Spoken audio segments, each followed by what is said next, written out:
In this video, I'm going to talk to you a little bit about significant figures and uncertainty for AP Physics 1. I want you to have access to the Uncertainties and Significant Figures guide. You can either find that on petersonscience.com or I've already given you a hard copy in class. I also want you to please get out your calculator for a couple computations we'll do toward the end of the video. So when you're trying to determine the correct value, you want to include all significant figures. Now, what does that mean? Well, the number of significant figures is dependent on the device or the instrument that you're using to take the measurement. But it would include all of the certain figures on that device or instrument, along with one uncertain or estimated figure. Now, if you've had me for AP Chemistry or Honors Chemistry, you know that I do not want you to obsess over significant figures. The most important thing to me is that you understand why we pay attention to significant figures, to have a working knowledge for why significant figures exist, and to simply be aware of how to estimate and count significant figures. So let's look here. If we were trying to determine this measurement, we would say that this is 155, 156, 157. So that's including all those certain figures. However, we're right in between here. So we would call this 156.5 grams. And that's our first uncertain or estimated digit. Uncertainty for a measuring device. For example, a spring scale is a measuring device we'll use in physics, is equal to the smallest increment divided by 2. Whereas if we're using a digital measuring device, the uncertainty is simply equal to the smallest increment. So if we're using our digital scales accurate to 1/10 of a gram, then 1/10 of a gram would be our uncertainty. Let's look here at this spring scale. If we're trying to find the measurement here, our certain figures would be that we are certainly in between 9 and 10 newtons. However, it appears to be in between, so I could call this 9.5 newtons, and that's with two significant figures, including that degree of uncertainty. So when you're counting significant figures, there's a set of rules that we're going to apply, and I want you to be aware of. But first, let's look at a couple examples here. Let's try to get a reading for this scale in units. Let's call these units since we don't actually know. We can say that this is 2, 2.1, 2, 3, 4, 5. It's in between 5 and 6. So we could call this 2.56. Excuse me. We could call this 2.55 units because it is in between those two certain figures of 0.5 and 0.6. So we can divide 1/10 by 2 and we get 0.05 being our uncertainty here. How about this one here? Well, we could call this 2.5. We could call this 2.6 maybe if you feel it's in between, but you wouldn't call this 2.55, 2.65 or anything else. So on your significant figures uncertainties guide, there's several examples. I'm not going to go over all these in the video, but I want you to go over each and every one of these so that you understand how to determine if a digit is significant. Here are the 4 rules we're going to be applying to determine if digits are significant. Again, because of these examples and because you have these rules, I'm not going to go over each one of these. I want you to pause the video and go over them on your own. I do want to mention something on the side though. When we're reporting a number, say 0.5 meters, I would like for you to please include a 0 before the decimal. That's very important to me. From my research background, zeros before the decimal point accentuate the fact that that decimal point is present. So it's something I want you to be aware of and please pay attention to as well. Significant figures using addition and subtraction also have a small subset of rules that need to be applied. So your answer when using addition and subtraction should only have as many figures as the least precise, least exact number in a problem.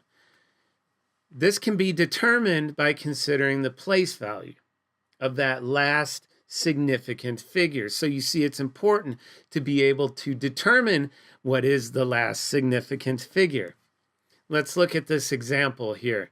So I have 246.812 centimeters, and I would like to add 1.3 centimeters to that. When you do this, you get 248.112 centimeters. However, when we're paying attention to significant figures, we would not report that value because we're going to only report for the least precise exact, which is 1/10 of a centimeter. Answer being 248.1 centimeters in that case. What about when you're using multiplication or division? Well, there's also some rules that you need to pay attention to, please. Your answer should only have as many figures as the number in your computation with the least significant figures. So let's look at that here. 88.85 newtons divided by 1.2 meters equals 74.0416 newtons per meter. Now, you're not going to answer that if you're paying attention to significant figures. You're going to answer this based on the number in your computation with the least sig figs, which would be the 1.2, which contains 2 sig figs. So the answer would simply be 74 newtons per meter. Okay, now this comes up from time to time, and I do not want it to come up on an assessment or an AP exam. So let's figure this out right now. Couple things I'd like for you to do when performing computations is please use the times 10 to the n button for scientific notation. You may also use the E button. Please, when you're dividing or multiplying with significant notation or scientific notation, use the numerator and denominator button on your calculator. I feel like that'll help prevent a misconstrue of the order of operations by your calculator, and it would be a shame to miss a question if you know what you're doing conceptually, but you simply put it in the calculator wrong and it misconstrued the order of operations. So please pay attention to that as well. How about when you're dividing or subtracting with scientific notation? Why don't you go ahead and put those into parentheses? Please use the numerator, denominator, and put scientific notation into parentheses. Let's do a practice computation, and I want you to make sure, please, that you get the same answer that I get. When I multiply 1.6 times 10 to the negative 19th coulombs times 5.551 times 10 to the 15th elementary particles, and that quantity then divided by 5.25 times 10 to the negative third seconds. I want you to make sure you get 0.169, and the units would be coulombs over seconds, which you'll learn eventually in this course is equal to an ampere. So you should have gotten 0.169 amps. And now applying our rules, we're going to say, okay, our value with the smallest least number of sig figs was the coulombs at 1.6. That included 2. My answer includes 0 before the decimal, please, and 1.7 amperes is the answer to this problem. Please also remember that significant figures apply to measured values only. Now, there are some exact values, exact numbers. There are 100 years in a century. There are 12 eggs in 1 dozen. And technically, those exact numbers have an infinite number of significant figures.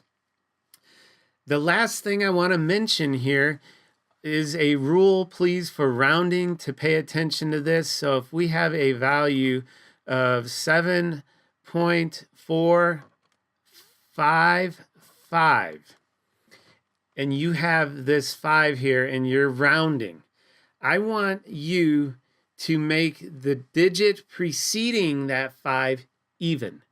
So in other words, this would be 0.46, okay? Now, if this number said 0.445, you're going to make this digit preceding the 5 even. Well, it's already even. You're correct. So we're going to leave it at 0.44 in that instance. Now, what does that do? If you always round up with that 5, on average, you're rounding up more than rounding down. However, if you only round up to make that preceding digit even, then you're rounding up half the time, rounding down half the time. It's just something to be aware of moving forward. Now, a couple other guides that I want you to get on Peterson Science, if I haven't already given you hard copies. I'd like for you to look these over before the course even begins, if possible, is the graphical methods summary. In AP Physics 1, we're going to be linearizing lots of data, and this will help you understand not only how to linearize data, but the significance of a linearized data set. I'd also like for you to read through the AP Physics terminology guide that I have on the website, which simply elucidates a lot of the terms on the exam. For example, what is meant by a sketch. So if you could read through that as well, that would be wonderful. Now, the content in this video is dealing with the AP analysis of experimental uncertainty in AP Physics 1 and AP Physics 2, which is readily available online. And I'll see you guys in class.